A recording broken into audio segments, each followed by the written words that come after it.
Over 12 million men, women, and children passed this way. Passed through rooms and corridors haunted with a special stillness which remains only in places once noisy with human life.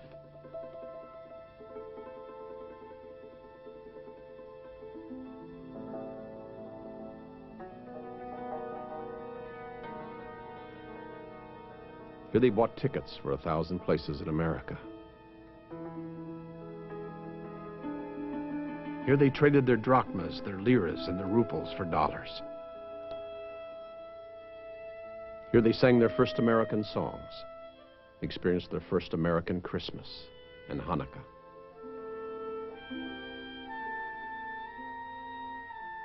Here they waited to be given permission to pass over to the new land.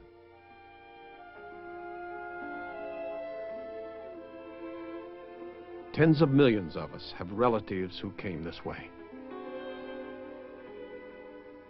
Sat in this room, part of the largest human migration in history.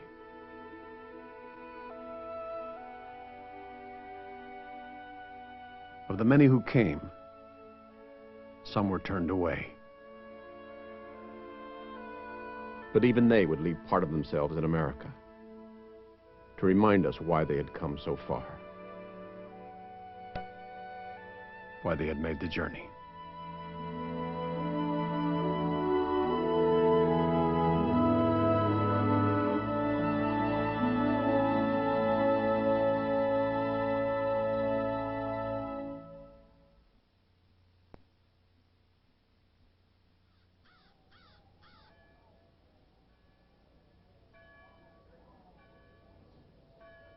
You never know how hard it was to leave her. That was the hardest thing I think I ever had to do. She said, if you leave, why, I don't ever want you to come back again. Long, hard life. It was.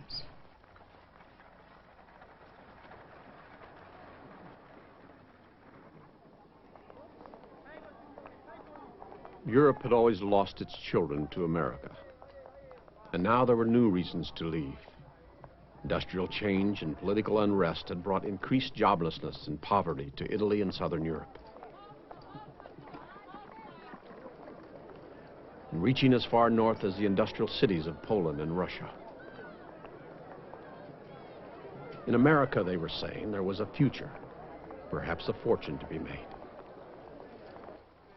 In the southern European ports of Naples, Piraeus, Trieste, and Constantinople, they gathered to board the ships to America. Some were birds of passage, leaving to seek work and return.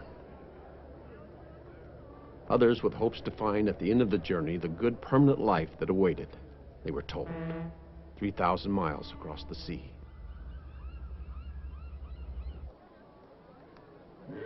In the rural areas of Eastern Europe, they had, in addition to poverty, other reasons to look to America.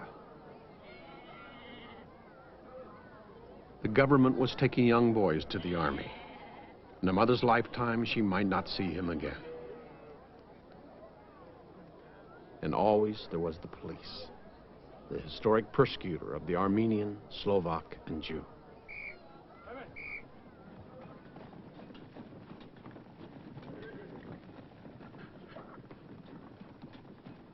You know what I see now? I see the peasant with a wagon and hay to take me away. The whole town was around my wagon. Everybody came to say goodbye. I didn't know how to say goodbye.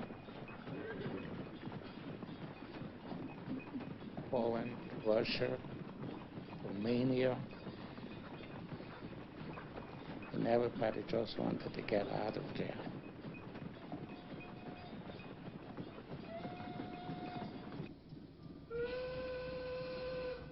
Making their way to the railheads, they sought passage to the sea. Some had money for the journey, and some did not. But turning back was seldom an alternative. I didn't pay no tickets. Get on a train and drive for luck. They carried us just like you would carry a load of a bunch of pigs. If you're gonna move a bunch of calves, a bunch of pigs, would you put them in a passenger car? That's the way they looked at us.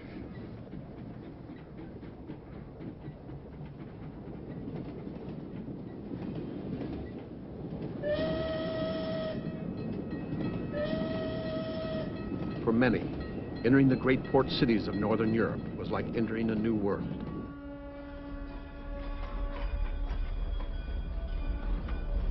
They had reached the sea, and the immigrant was now in the hands of the steamship company.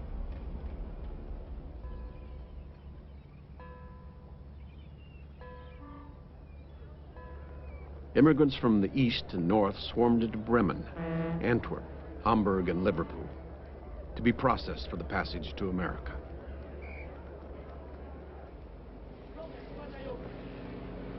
They stood in line together, those who saw America as an adventure, those who saw America as a beacon of hope.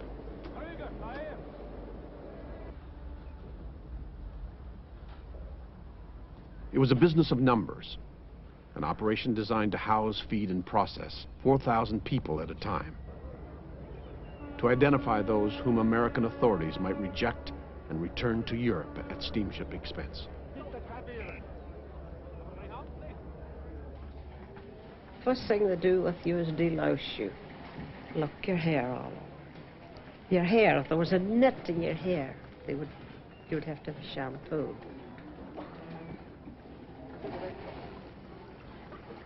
Fearing epidemics, huge facilities were established to fumigate clothing, baggage, and people.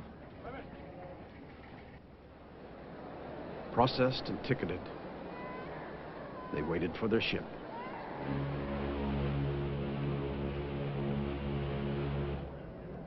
They boarded in many parts of Europe and in many kinds of vessels, most to New York and some to other ports. But they had one thing in common. They were traveling steerage, and the steamship companies understood the profit in numbers.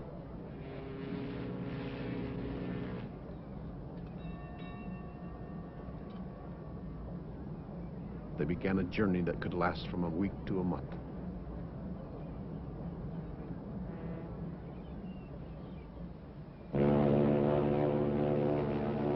That was the last time it ever ran again. That was the last trip she made. She should have never made that one either.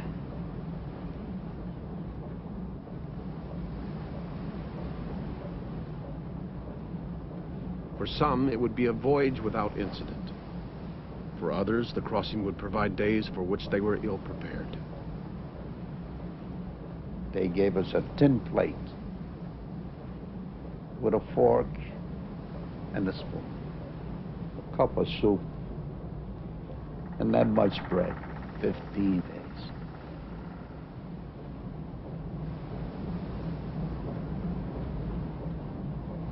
It was all one big room. I was in the cellar.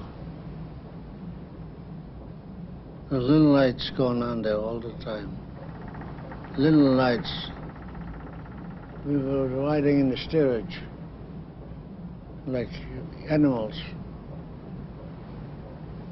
You could see a lot of water, but we didn't see the sky. No sky.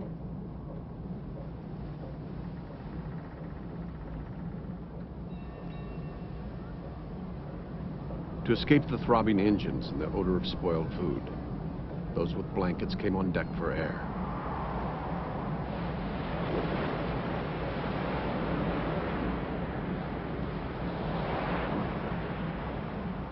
She was sick all the time. People didn't know where the toilets were, and so they'd use it. It was a terrible life.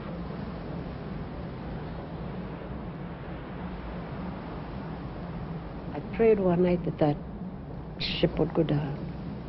It was so horrible. It had to stop for a while. For some, the waves was washing. ready to go down.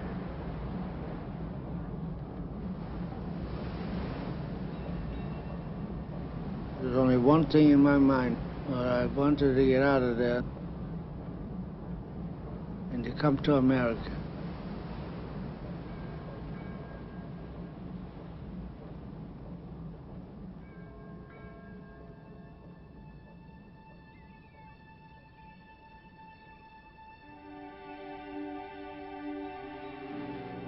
It appeared like a fog, and everybody went over to the railing and just admiring.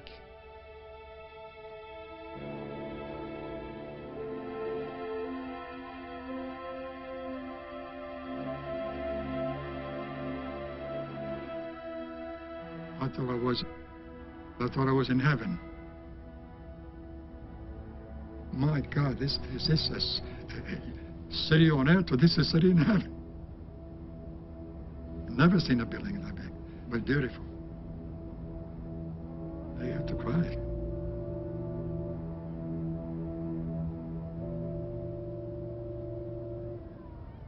Everybody was just waiting to get off that, standing waiting to get off that ship.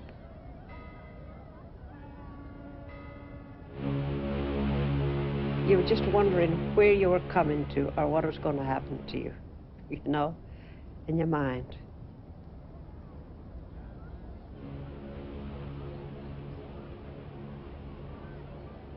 Still separated from the first class and cabin passengers who were processed by immigration officials on board, the immigrant from steerage waited yet another boat ride. This one from the Hudson River Pier to an island in the Upper Bay.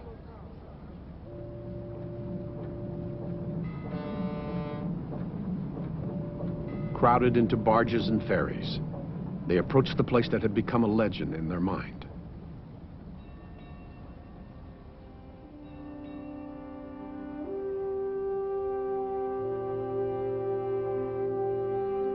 I couldn't get my eyes on that. It's great. I was kind of glad to see Ellis Island as bad as it was. It was good to see any kind of land. It was. According to the houses I left in my town, this was like, like a whole city. And I almost felt smaller than I am.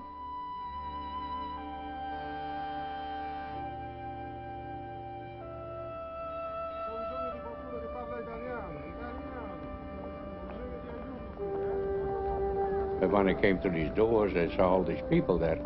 I figured, well, I guess I'll have to stay here for good, probably, because all these people, what are they doing here?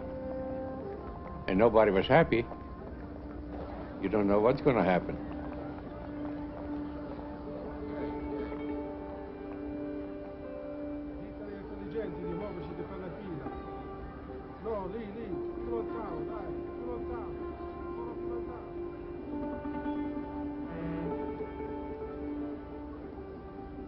I had a coat and a dress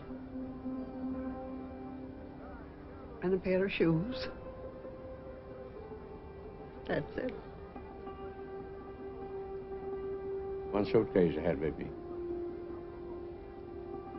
And about $50, I guess. My basket, my little basket, that's all I had with me. You were lucky to have the one. We had no other possessions but that. We had no baggage. We had nothing. Nothing, except the clothes. We had nothing.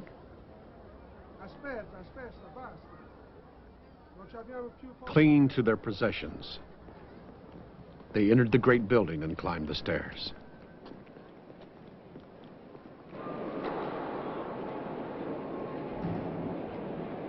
Jesus, Mary and Joseph, I says, where am I? They would come right into the big hall, and there they were told to sit and stay there. And they didn't know where they were. It was a new land, but they hadn't been in land. It was just a big hall.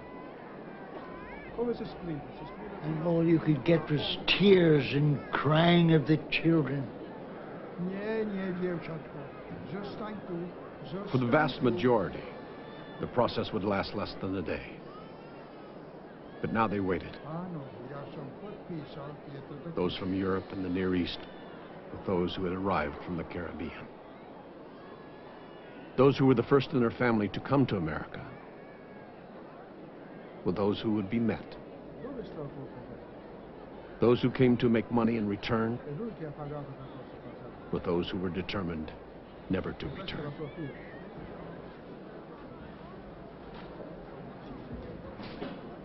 So they all had this fear, this worry. They were worried about police because they were always checked in the other countries. The word government frightened me. Government was tyranny. Government was officers who looked at you with a sense that they wanted to hate you or eliminate you. And the idea that there is democracy or that the policeman will help you was very new to me. A policeman, to me, was someone who could cut my head off.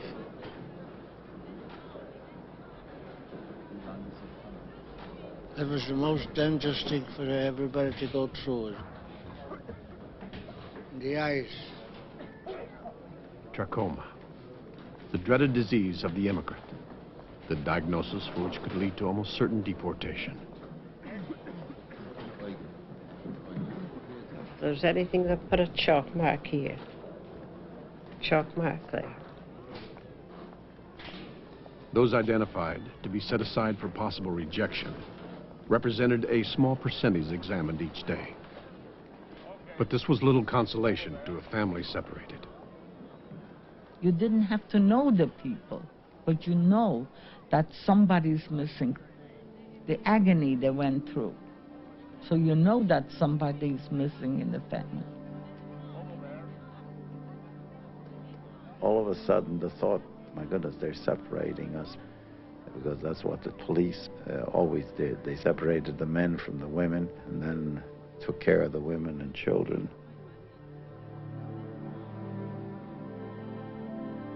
As long as some member of the family, some loving member of the family was with you, life was tolerable. You lived in a relationship of family love.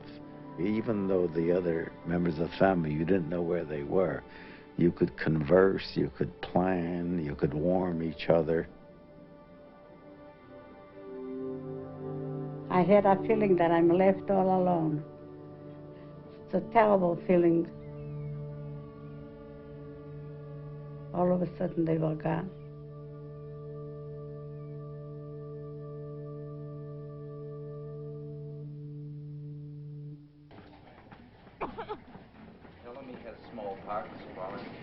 America did not want the burden of an unhealthy immigrant. America wanted a person who could make a living and was not bringing into the country an infectious disease. And they looked your back over and your lungs and your heart and your everything. And you were sent from one to the other, one doctor to the other. And a lot of people was put away on the side.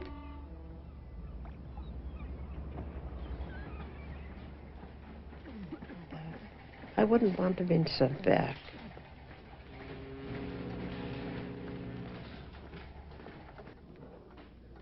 People were rejected because they showed outward signs of illness, what they considered mental difficulties.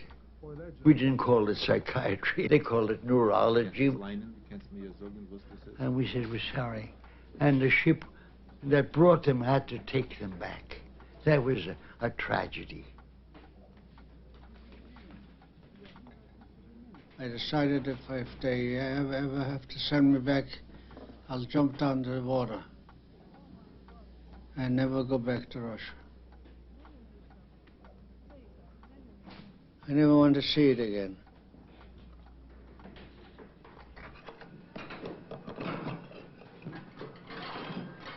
Built for 1,500, the dining room often fed 3,000. There would be dishes and forks and knives and white napkin, long tables, well set. But when the people went in, it was like chaos. And they handed us food. Food was not something people gave you. I didn't like it, but then I tasted it again. But I never had seen a banana before. To me, this white bread was like cake already.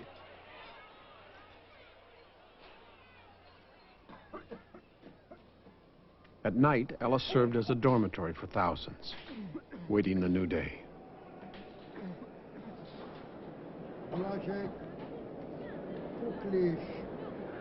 Each morning, the great hall would fill, and the noise would begin again.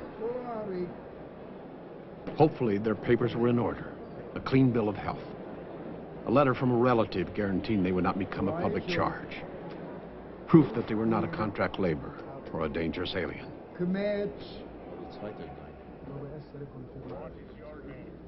In adjacent rooms, the detained were given additional scrutiny and an opportunity to make their case. But accepting an appeal to Washington, the Board of Inquiry was the rejected immigrants' last chance. Through an interpreter, they did their best to persuade him to overcome the complexities of a changing immigration law.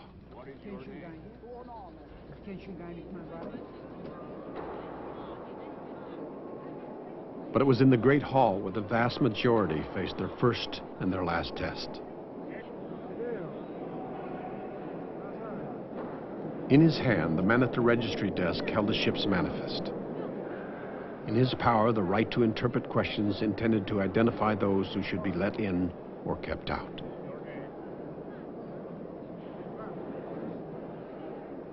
They know a word of English. I couldn't understand English, not one word. First question, how much money have you got? She had to have £5. My father, I remember, gave me that £5. Do you know how long? It took a couple of years, 2 and 3 years, to get that $25. My mother, when we got nearer and the person at the desk called our names, my mother turned to me, she says, I was never here. How does she know my name? I said, it's all right, Mom. She knows it. They asked me my name, and I told them Licht, and they say, how do you spell it? Well, I didn't know how to spell it, and they didn't know it, and they spelled it L-I-C-H-T. I said, it's all right for me, I don't know the difference. But then they said, all right, you can go. You're free to go to Hoboken. Yeah.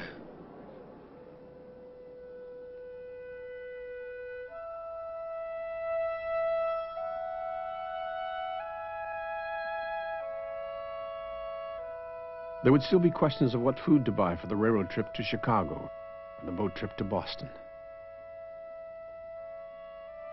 There was still the strange names, the strange numbers, and the fear of losing one's money.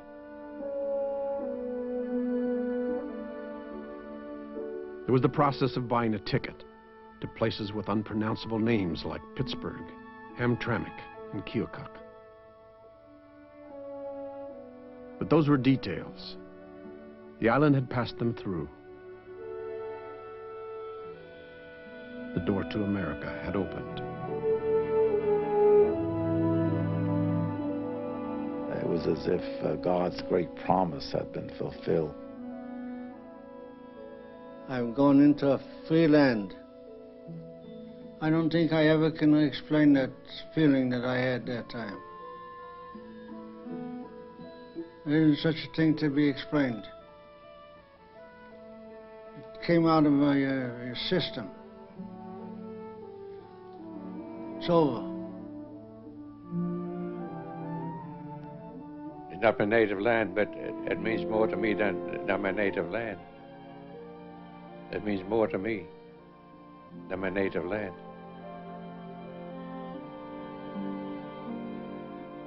Any country on earth, this never happened. And become a human being again. It's a miracle. I'm glad I'm here. Couldn't be any better, could it? And everybody had hopes. And one thing I was sure, and thousands like me, that the degradation, the abuse, and the privation that we had in Europe, we wouldn't have here. Oh, God, yes. Hoping for centuries.